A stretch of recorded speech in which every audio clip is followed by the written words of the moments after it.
So yun po mga idol, so ito caliper, and then so good day sa inyo mga idol. So magpapalit po tayo ng hydraulic brake para dito sa MTB natin kasi naka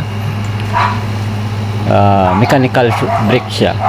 So papalitan natin ng hydraulic. So ito. So yung brand nito ay B-Race X. So ito B-Race. So hydraulic po ito. Yan. So available po yan sa orange basket natin sa baba. Ayun po. So kuha lang tayo ng gamit, alin. So ayun po mga idol. So papalitan natin. So let's go. So caliper.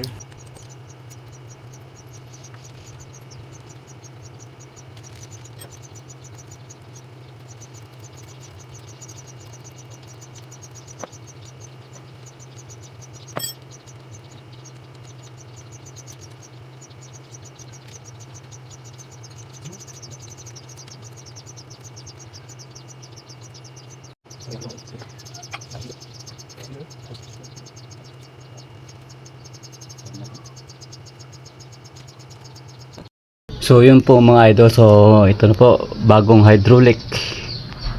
Ayun. So pagdating dito ay kinonvert ko na lang. So dito na yung shifter niya para doon sa RD niya, and then ito yung sa hydraulic brake. So ito na. So hindi na tayo mangangamba